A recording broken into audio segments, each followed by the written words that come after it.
നമുക്കറിയാം, കഴിഞ്ഞ പാർലമെന്റ് തെരഞ്ഞെടുപ്പിന് തൊട്ടു മുമ്പാണ് ഒരുപക്ഷെ കേരളത്തിലെ ഹിന്ദുക്കളുടെ മാത്രമല്ല, കേരളത്തിൻ്റെ മുഴുവൻ അഭിമാനമായിട്ടുള്ള, കേരളത്തിൻ്റെ ഒരു പാരമ്പര്യത്തിൻ്റെയും കേരളത്തിൻ്റെ ഒരു സാംസ്കാരിക തലത്തിൻ്റെയും ഏറ്റവും വലിയ ഉന്നതിയിൽ നിൽക്കുന്ന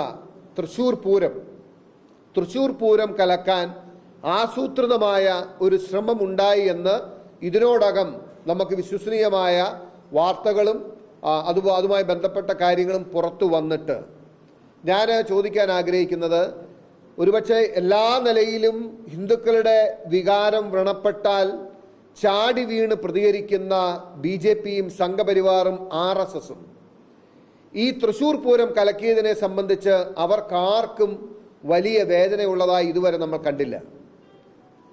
ഇത് തൃശ്ശൂർ പൂരം കലക്കാൻ വേണ്ടിയിട്ട് പോലീസിനെ ഉപയോഗപ്പെടുത്തി എന്നുള്ള ആരോപണം നിലനിൽക്കെ അതിനെ സംബന്ധിച്ചൊരു അന്വേഷണം നടക്കുമെന്ന് പറഞ്ഞു. അന്വേഷണത്തിന് ഒരു കമ്മിറ്റിയെ വെക്കുമെന്ന് പറഞ്ഞു. അതിൻ്റെ വിവരങ്ങൾ ഇതുവരെയും പൊതുസമൂഹത്തിന് മുമ്പിൽ വന്നിട്ടില്ല. അത് സംബന്ധിച്ച വിവരം പുറത്തുവിടാൻ സർക്കാർ തയ്യാറായിട്ടില്ല.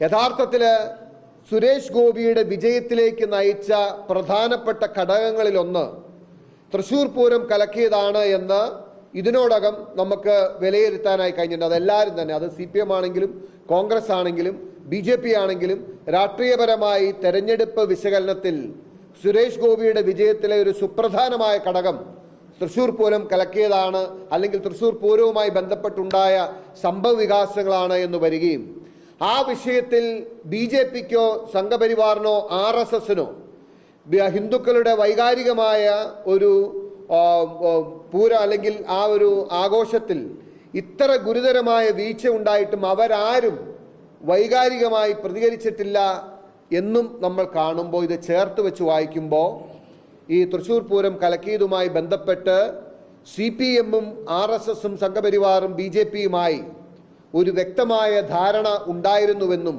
അതിന് പോലീസിനെ ഉപയോഗപ്പെടുത്തി എന്നുള്ള ആരോപണത്തിന് ശക്തി ഏറുകയാണ്.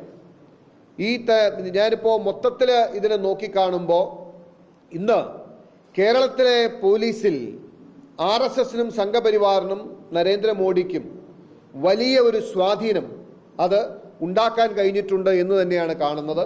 അവർക്കൊരു സീറ്റ് ജയിക്കുന്നതിനേക്ക് കേരള പോലീസിനെ ഉപയോഗപ്പെടുത്താൻ കഴിഞ്ഞു എന്നതും നമ്മൾ കാണേണ്ടതാണ്.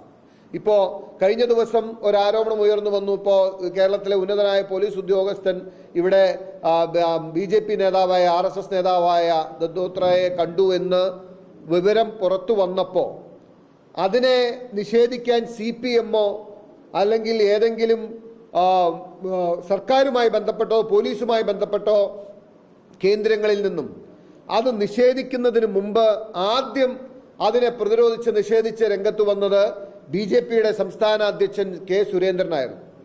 അത് ഉണ്ടയില്ല വെടിയാണ് എന്ന് പറഞ്ഞു. അപ്പോൾ വെപ്രാളം എവിടെയാണ് ഉണ്ടായത്? എന്തുകൊണ്ടാണ് RSS കേന്ദ്രങ്ങൾ അല്ലെങ്കിൽ BJP സംഘപരിവാർ കേന്ദ്രങ്ങൾ തൃശ്ശൂർ പൂരം പോലുള്ള ഹിന്ദുക്കളുടെ വൈകാരികമായ ഒരു വലിയ ആഘോഷത്തെ പോലീസ് ഇടപെട്ട് ഇതുപോലെ കലക്കിയിട്ടും അതിനോട് പ്രതികരിക്കാത്തത് ദുരൂഹവും സംശയാസ്പദവുമായി ഞങ്ങൾ കാണുന്നത് അവിടെയാണ്.